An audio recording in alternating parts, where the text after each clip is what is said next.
Mas vamos dar início aqui à leitura do estudo. Para quem não sabe, nós estamos realizando uma série de mensagens falando sobre o Espírito Santo de Deus. Cada domingo, uma mensagem diferente. Vamos dar início. O Espírito Santo de Deus, parte 35. Uma pessoa cheia do Espírito Santo compreende que a responsabilidade que Deus lhe atribuiu não deve ser comparada com as tarefas destinadas a outras pessoas. Ela entende que cada indivíduo é único e foi chamado por Deus para cumprir uma missão específica. Cada pessoa, Deus pode separá-la para uma missão importante, e ela precisa vigiar para não ser contaminada por Satanás. Para um pouquinho. Então aqui eu já começo falando sobre a pessoa entender que cada pessoa Deus chama para uma missão. O erro de muita gente é ela achar o que é que as outras pessoas devem fazer. Cada pessoa tem que saber o que Deus quer dela. O que é que Deus quer de mim? Já imaginou? Se eu agora começasse a interpretar as Escrituras Sagradas, achando que todo mundo tem que ser pastor porque eu sou pastor? Olha o problema que eu ia ocasionar. Por quê? Porque um monte de gente que Deus não chamou para ser pastor, iria inventar de ser pastor. Olha o problema que iria ocasionar. Quantas pessoas Deus estaria chamando para ser empresários e inventariam de ser pastor? Porque eu falei que tem que ser pastor. Então cada pessoa, irmãos, tem que ter o discernimento, saber o que é que Deus quer dela, o que é que Deus quer de mim. Aquilo que Deus quer de mim é aquilo que eu vou colocar em prática. O que Deus quer das demais pessoas é o Espírito Santo que tem que tratar com as demais pessoas, não sou eu. Quando o cristão não entende isso, é sinal que ele tornou-se uma pessoa religiosa. Uma pessoa religiosa, ela está dentro da igreja, ela participa dos cultos da igreja, mas ela não entende nada das coisas de Deus. Tornou-se uma pessoa religiosa. Por estar dentro da igreja, ela acha que está salva. Ela não respeita a forma individual como o Espírito Santo trata cada pessoa. A pessoa que é chamada por Deus, e todos nós somos chamados por Deus para fazer algo, nós temos que ter um cuidado para nós não sermos enganados pelo diabo. A Bíblia fala em 1 Pedro, capítulo 5, versículo 8, sede sóbrios, vigiai, porque o diabo, vosso adversário, anda em derredor, bramando como leão, buscando a quem possa tragar. Então, a partir do momento que o diabo ele está à procura de gente para enganar, eu preciso ter um cuidado para que eu não seja enganado. E nós vamos ver passagens bíblicas onde nós conseguimos enxergar pessoas sendo usadas por Deus, e essas mesmas pessoas usadas por Deus, num descuido, foram usadas por Satanás. E nós vamos ver também a preocupação do apóstolo Paulo com as pessoas que já tinham sido ganhadas por Deus, ele com receio daquelas pessoas serem enganadas pelo diabo.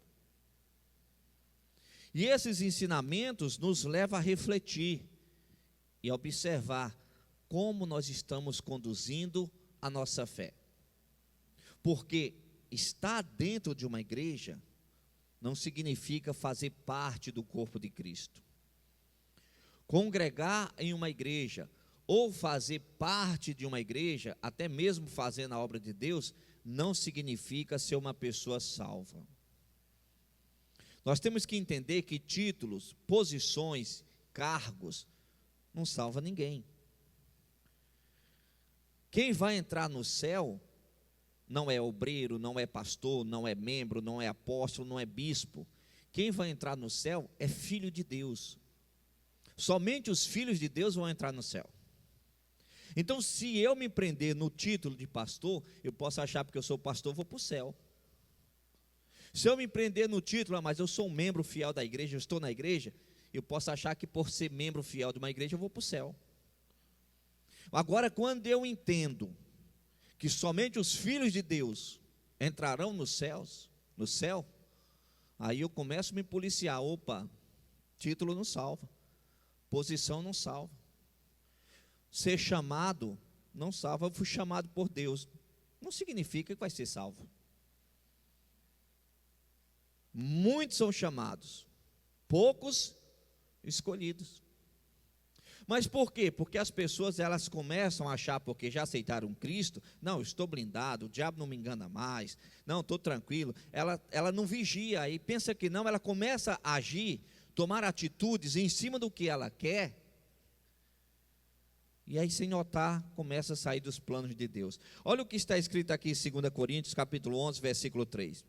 Mas temo que, o apóstolo Paulo falando, assim como a serpente enganou Eva com a sua astúcia, assim também sejam de alguma sorte corrompidos os vossos sentidos e se apartem da simplicidade que há em Jesus Cristo. Aqui ele estava preocupado com os irmãos de Coríntios, da igreja de Coríntios, preocupados porque eles poderiam se apartar da simplicidade do evangelho. Aqui ele começa falando, mas temo que, assim como a serpente enganou Eva, ele estava temendo aquele povo ser enganado. Mas por que ele estava temendo aquele povo ser enganado? Pelos sinais que aquele povo estava dando. A Bíblia não está falando que aquele povo estava dando sinais nesse texto bíblico. Mas quando a pessoa vai interpretar e vê o cuidado que ele tem, é o lógico. Um exemplo, digamos você tem 10 pessoas. Pastor, ele tem essa facilidade. Ele, poxa, essa pessoa aqui já está, mas aparentemente está normal, ninguém está notando, mas o pastor já notou. Essa pessoa aqui não está bem. Essa pessoa aqui, ela já está se desviando. O pastor começa a temer, não é ter medo, mas começa a temer essa pessoa sair dos planos de Deus. Na trajetória que eu prego o evangelho, irmão, quantas vezes já cheguei em jovem, firme, estruturado, que todo mundo olhava e falava, meu Deus, que jovem abençoado, e que Deus já tinha mostrado para mim, que eu chegava, batia no ombro e falava, o mundo não compensa. E nem o jovem entendia o que eu estava falando. O mundo não compensa. O mundo não compensa. E que depois foi para o mundo. Então aqui o apóstolo Paulo, ele estava temendo aqueles irmãos se corromperem. Irmãos, tem tanta coisa para tentar contaminar nossa fé. No dia a dia nós lidamos com tantas situações que se a pessoa não vigiar, tem dia que ela está sendo usada por Deus, tem dia que ela está sendo usada pelo diabo. Vamos ver um exemplo na Bíblia. Pedro guiado por Deus. Mateus capítulo 16, versículo 13 ao 20. E chegando Jesus às partes de Cesareia de Filipe, interrogou os seus discípulos dizendo, quem dizem os homens ser o filho do homem? E eles disseram, uns João Batista, outros Elias, e outros Jeremias ou um dos profetas. Disse-lhes ele, e vós, que dizeis que eu sou? Para um pouquinho. Jesus reuniu os discípulos, começou a conversar com eles. O que é que estão falando? Quais os comentários que estão tendo a meu respeito? Aí eles começaram a falar, olha, tem uns que falam que o Senhor é João, que ressuscitou, outros falam que é Elias, outros falam que é um profeta. Aí Jesus perguntou para eles, e vocês? O que vocês acham que eu sou? O que vocês dizem que eu sou? Aí salta Pedro. E Simão Pedro, respondendo, disse, tu és o Cristo, o Filho do Deus vivo. E Jesus respondendo, disse-lhes, bem-aventurado és tu. Bem-aventurado quer dizer feliz. Simão Bar-Jonas. Porque não foi carne e sangue quem te revelou, mas meu Pai que está nos céus. Pois também eu te digo, tu és Pedro, e sobre esta pedra edificarei a minha igreja, e as portas do inferno não prevalecerão contra ela. E eu te darei as chaves do reino dos céus. E tudo o que ligares na terra será ligado no céu, e tudo o que desligares na terra será desligado nos céus. Então mandou aos seus discípulos que a ninguém dissessem que ele era o Cristo. Para um pouquinho. Olha que interessante. O próprio Deus revelou para o Pedro que Jesus era o Filho de Deus. Quando Jesus perguntou, e vós, o que vocês dizem que eu sou? Pedro salta e fala, tu és o Cristo, o Filho do Deus vivo. Jesus ficou impressionado. Tem tradução que fala que foi o Espírito que revelou a Pedro. E o Pedro, naquele nível de intimidade com Deus, Jesus já entregou responsabilidades maiores sobre ele. Te entregarei a chave do reino. Tu és pedra. Tu és Pedro, e sobre esta pedra edificarei a minha igreja. Depois eu quero fazer uma mensagem só sobre essa passagem aqui, para entender a responsabilidade que Deus coloca sobre um. A responsabilidade que estava sendo colocada sobre Pedro aqui era uma responsabilidade diferente. Por quê? Por causa da intimidade dele com Deus. Só que este mesmo Pedro, que estava sendo usado por Deus para dizer quem era Jesus, ele teve um pequeno momento de deslize. Pedro usado por Satanás. Mateus capítulo 16, versículo 21 e 23. Desde então, começou Jesus a mostrar aos seus discípulos que convinha ir a Jerusalém e padecer muito dos anciões e dos principais dos sacerdotes e dos escribas, e ser morto e ressuscitar ao terceiro dia. Jesus relatando o que iria acontecer, o que ele tinha que enfrentar.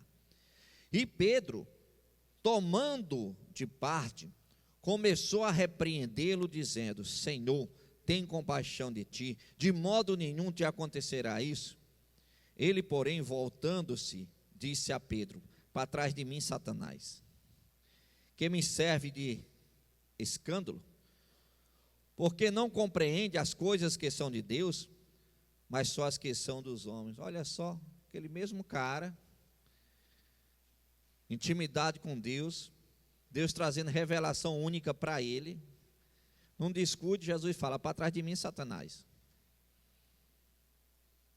Irmãos, a realidade é que nós temos que ter muito cuidado no nosso dia a dia. Pô, pastor, estou bem com Deus, estou na presença de Deus, aleluia, glória a Deus. Vigia, para você não ser usado pelo diabo.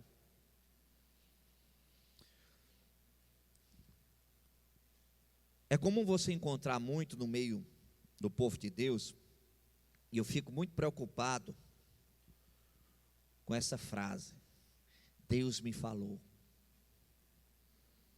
Deus me mostrou. Quando a pessoa vai ler a Bíblia Sagrada, nós encontramos tanto, no Velho Testamento, relatos, Jeremias falou muito sobre isso, sobre o engano do coração. Tem gente que ela nem lê mais a Bíblia. Ela não tem mais nenhum conhecimento do que é certo ou o que é errado pela Bíblia. Ela se acha guiada por Deus. Ela se acha guiada pelo Espírito Santo. E começa a tomar atitudes da mente, do coração, da carne, acreditando que é Deus falando com ela. Acreditando que é o Espírito Santo usando ela. Irmãos, aqui é o mapa. Um mapa completo. Eu não estou falando aqui que Deus não fala, eu não estou falando isso. Eu não estou falando que Deus não mostra, não é isso. Mas quando eu vejo esse episódio bíblico, já imaginou a fala de Pedro diante dos demais apóstolos? Olha, Pedro, o próprio Deus falou para ele. Pedro, o próprio Deus revelou para ele. Já imaginou se aquele discurso de Pedro, Jesus não mostrasse que já era o diabo usando? Já imaginou Pedro com aquela unção, com aquela moral? O próprio Deus revelou para ele. Tudo que ele falasse passaria a ser norma. Tudo que ele falasse passaria a ser regra. Tudo que ele falasse, não, foi um homem de Deus, falou, está falado. Por isso que o nosso papo é o seguinte: o que nós falamos, está aqui, ó. Esse é o mapa. O que eu falo não pode ferir isso daqui. O que eu faço não posso ferir isso daqui. A Bíblia fala, se alguém administra, se alguém falar, seja lá o que for, seja para a glória de Deus. Então, quando eu começo a interpretar do meu jeito e fazer do meu jeito, aí tornou-se um perigo. Vamos dar sequência. Não devemos permitir que o diabo nos engane com suas promessas vazias, de prazer imediato ou de sucesso fácil. É importante resistir às tentações e rejeitar as manipulações que ele nos impõe. Não deixe o diabo te enganar. Não deixe o diabo te usar. Vamos ver um exemplo e a diferença entre ser enganado pelo diabo e ser usado pelo diabo. Aqui eu cito um exemplo que é muito comum. O diabo te engana para sair da igreja e depois ele te usa para falar mal da igreja. Para um pouquinho. Eu sou uma pessoa da igreja. Eu posso até amanhã ou depois, um exemplo, eu posso até mudar de congregação, não que eu pretenda. Eu posso até mudar de ministério, não que eu pretenda. Só para você entender o meu raciocínio. Correto? Mas quando eu saio da igreja, não quero mais saber de igreja, não quero mais saber de religião, não vou em lugar nenhum. O diabo me enganou. Ele só me enganou. Mas quando eu começo a atacar a igreja, quando eu começo a difamar a igreja, generalizar como se todas as igrejas fosse um local de gente sem noção, alienadas, não só o diabo me enganou, mas ele passou a me usar. Passou a me usar. Então tudo, irmãos, a pessoa tem que analisar. Não é você agora andar, meu Deus do céu, não é isso não. Mas espera aí, meu Deus. Até onde esse pensamento já de acordo com a tua vontade? Até onde essa minha atitude realmente é o querer do Senhor ou é coisa da minha cabeça? Até onde é o Senhor falando ou é a minha carne falando e eu achando que é o Senhor falando? Vejamos outro exemplo. Marcos capítulo 16, versículo 9 ao 14. E Pilatos lhe respondeu dizendo: quereis que vos solte o rei dos judeus? Porque ele bem sabia que, por inveja, os principais dos sacerdotes o tinham entregado. Mas os principais dos sacerdotes incitaram a multidão para que fosse solto antes Barrabás. E Pilatos, respondendo, lhes disse outra vez: que quereis, pois, que faça daquele a quem chameis rei de judeus? E eles tornaram a clamar: crucifica-o. Mas Pilatos lhe disse: mas que mal fez? E eles cada vez clamavam mais: crucifica-o. Para um pouquinho. Aqui Cristo foi preso. E Pilatos sabia qual era o motivo. Qual era o motivo? A inveja. Então o diabo enganou aquelas pessoas para ter inveja de Jesus. Agora o diabo não só enganou, agora o diabo estava usando aquelas pessoas. Ou seja, Cristo foi preso. Olha a inveja. Um exemplo, quando você tem inveja de alguém, o diabo está te enganando. Você não tem que ter inveja de ninguém. Você sabe qual é a maior prosperidade que você pode alcançar? Qual, pastor? Aquela que você não sente falta de nada. É a maior prosperidade que você pode alcançar. É aquela que você não sente falta de nada. Você está sentindo falta de roupa? Não, pastor. Está sentindo falta de calçado? Não. Está sentindo falta de paz, de alegria? Não. Está faltando alimento para você? Não. Você é uma pessoa extremamente rica. Porque tem gente que por mais que tenha, por mais que conquiste, elas nunca estão felizes. Elas querem mais, e mais, e mais, e mais. Pode ganhar 1 milhão, 2 milhões, 3 milhões. Resumindo, vai morrer, vai ficar tudo aí. Então a maior prosperidade é aquela que você não sente falta de nada. Então você não tem que ter inveja de ninguém. Não tem que ter inveja do casamento de ninguém, do ministério de ninguém, de quem sobressai ou deixa de sobressair na vida. Você não tem que ter inveja de ninguém, de ninguém. Quando você tem inveja, que a Bíblia chama podridão dos ossos, o diabo está te enganando. Quando você usa essa inveja para tentar prejudicar uma pessoa, para caluniar, o diabo está te usando. Ele te engana e te usa. Foi o que aconteceu aqui.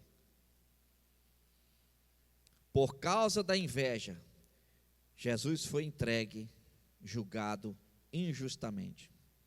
Quando uma pessoa sente inveja, ela está permitindo que o diabo a engane. E ao prejudicar alguém por causa dessa inveja, ela permitiu que o diabo a utilizasse. A utilize. Passou a ser usada pelo diabo. Ore por todo mundo. Ame todo mundo. Seja feliz com o que você tem. Seja grata a Deus pela sua vida. Ainda há pouco, antes de subir no altar, recebi uma mensagem nessa madrugada. Um companheiro morreu, infartou. Morreu do coração. Ainda há pouco eu estava aqui pregando. E ao mesmo tempo estava pregando, estava falando com Deus. Obrigado, Senhor, por mais um dia de vida. Porque o que aconteceu com essa pessoa pode acontecer com qualquer um de nós a qualquer momento. Você imaginou? Você parte com inveja no coração. Você parte com mágoa no coração. Você parte, por mais que tenha conquistado bens na terra, mas você partir sem aquela sensação: eu não sinto falta de nada, tudo que eu preciso eu tenho. Já imaginou partir sem salvação? E chegar lá e chegar lá no juízo, saber que não tem como voltar atrás para consertar o que tinha de ser consertado em vida? Continuando. Ao analisar as passagens bíblicas, podemos perceber claramente que Deus e o diabo atuam de forma opostas. Deus chama pessoas para cumprir missões específicas, capacitando-as com os dons e talentos únicos. Ele trabalha para edificar, fortalecer e abençoar a vida de seus seguidores. Por outro lado, o diabo busca a destruição, tentando desviar as pessoas do caminho de Deus e levá-las à perdição. Portanto, uma pessoa cheia do Espírito Santo compreende a importância de se manter focada nos ensinamentos de Deus. No próximo domingo, daremos continuidade. Feche os olhos, por favor. Coloque a mão no coração. Vamos falar com Deus. Pai, obrigado, meu Senhor, por esta mensagem que o Senhor nos trouxe. Abençoe, meu Deus, todas essas pessoas, e que todas sejam usadas por Ti. É o que eu te peço, Pai. Aprendemos, meu Deus, que o Senhor nos usa, mas se nós dermos motivo, o diabo também nos usa. Senhor, guia os nossos passos, guia a nossa mente, nossos pensamentos, nossos corações, nossas atitudes, ações. Queremos ser guiados por Ti, Espírito Santo. Abençoe, Pai, eu te peço, todos sem exceção, para a Tua glória. Amém. E você que crê, aplaude o Senhor Jesus Cristo bem forte, que Ele merece.